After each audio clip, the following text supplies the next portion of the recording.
પ્રશ્ન નંબર 6 નીલકમલ બ્રધર્સની નીચેની ખાતાવહીની કેટલીક બાકીઓ આપેલી છે તેના પરથી વેપાર ખાતું અને નફા નુકસાન ખાતું તૈયાર કરો।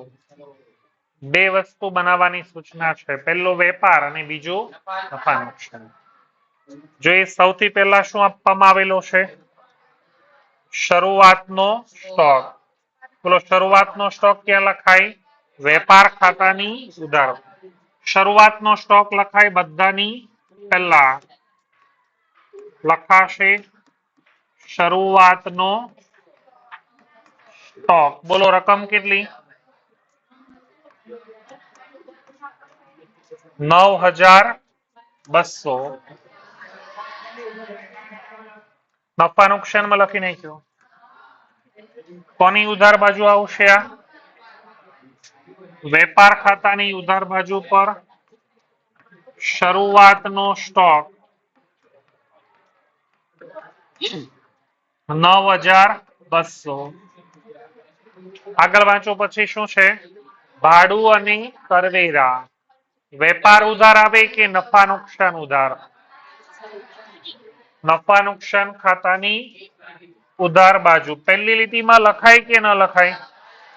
કાચો નફો કે કાચી ખોટ આપણને ખબર, એક લીટી છોડીને લખીશું ભાડું અને કરવેરા રકમ 1140। એના પછી પગાર ખર્ચ ગણાશે। નફા નુકસાન ખાતાની ઉધાર બાજુ પર પગાર 20 80 20 20। એના પછી વાંચો શું આપેલું છે? ગાલખાત ધંધા માટે શું કહેવાય? નુકસાન। એટલે નફા નુકસાન ખાતાની ઉધાર બાજુ પર ગાલખાત 400।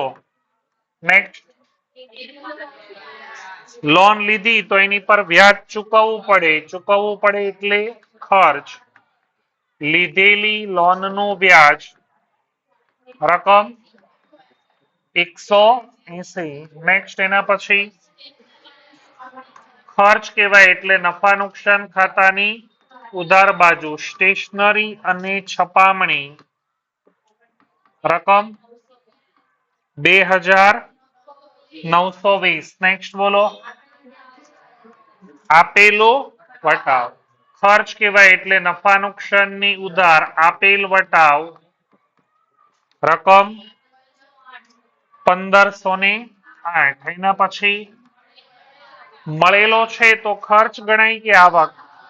નફા નુકસાન ખાતાની જમા બાજુ મળેલ વટાવ 838। નેક્સ્ટ ખરીદી બોલો ક્યાં આવે?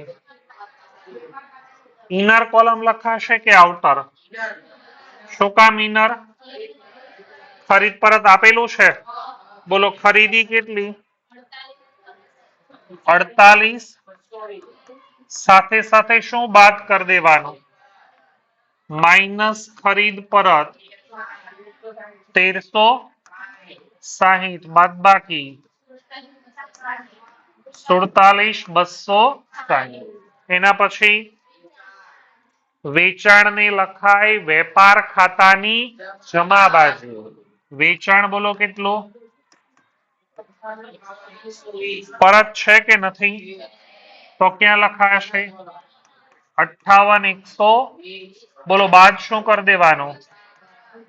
વેચાણ પરત 1720 બાદ બાકી 56400। નેક્સ્ટ આને કહેવાય આવક માલ ગાડા ભાડું। વેપાર ખાતાની ઉધાર બાજુ ખરીદ ગાડા ભાડું 720। એના પછી ખરીદ ગાડા ભાડું ખર્ચ છે, વેચાણ ગાડા ભાડું ખર્ચ છે, તો ખબર કેમ પડે કયો ખર્ચ ક્યાં લખાય? ખરીદીનો ખર્ચો હોય તો વેપાર ઉધાર અને વેચાણનો ખર્ચો હોય તો નફા। નફા નુકસાન ખાતાની ઉધાર બાજુ વેચાણ ગાળા ભાડું 140. નેક્સ્ટ મજૂરી ખરીદીનો ખર્ચ એટલે વેપાર ખાતાની ઉધાર બાજુ મજૂરી 2500. નેક્સ્ટ રેલવેનો ખરીદીનો ખર્ચો એટલે વેપાર ખાતાની ઉધાર બાજુ રેલવેનો. આ ખબર કેમ પડે કે આ જ ખાતામાં આવે? ખાતાના નમૂના જોવા પડે ને. ચલો આખર માલનો સ્ટોક ક્યાં આવશે? વેપાર ખાતાની જમા બાજુ આખરનો સ્ટોક 10 15,720. ખરીદ પરત વેચાણ પરત આવી ગયો. બોલો જાહેરાત ક્યાં આવશે? નફા નુકસાનની ઉધાર જાહેરાત ખર્ચ 256. નેક્સ્ટ ખર્ચ એટલે નફા નુકસાનની ઉધાર ઓફિસ ખર્ચ 782. નેક્સ્ટ ખર્ચા એટલે નફા નુકસાનની ઉધાર કાનૂની ખર્ચા 160. નેક્સ્ટ મુસાફરી ખર્ચ એટલે નફા નુકસાનની ઉધાર મુસાફરી ખર્ચ રકમ બોલો કેટલી? 466. નેક્સ્ટ તાર ટપાલ ખર્ચ એટલે નફા નુકસાનની ઉધાર તાર ટપાલ ખર્ચ 174. નેક્સ્ટ રોકાણો પર વ્યાજ મળે કે ચૂકવવું પડે? ખર્ચ કહેવાય કે આવક? નફા નુકસાન ખાતાની જમા રોકાણો પર વ્યાજ રકમ કેટલા? 50. એના પછી કમિશન ઉધાર છે કે જમા? તો નફા નુકસાન ખાતાની જમા બાજુ કમિશનની રકમ 75. વીમા પ્રીમિયમ વીમા પ્રીમિયમ ધંધા માટે શું ગણાય? ખર્ચ નફા નુકસાન ખાતાની ઉધાર બાજુ વીમા પ્રીમિયમની રકમ 184. છે કોઈ બાકી વિગત? આખર સ્ટોક કેવું કઈ છે? નથી ને. ચલો સરવાળો કરો વેપાર ખાતાનો કેટલો? 72 120. તો આ બાજુ પણ લખાશે 72 120. ઉધાર સાઈડ પર લખાશે કાચો નફો કૌંસમાં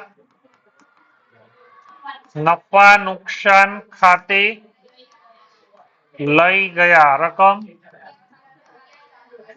11,700. આની ક્રોસ એન્ટ્રી ક્યાં જશે? નફા નુકસાન ખાતાની જમા 11,740. કાચો નફો કૌંસમાં બોલો વેપાર ખાતેથી લાવ્યા.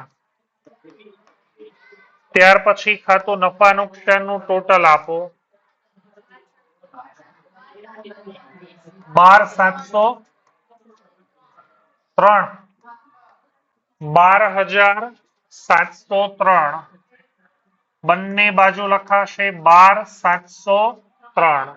ઉધાર બાજુ પર ઘટે એની કહેવાય ચોખ્ખો નફો કૌંસમાં બોલો મૂડી ખાતે લઈ ગયા. ચલો 12,703 માંથી ઉધાર સાઈડ બાદ કરો 13 23 73 કે 75? 23 73.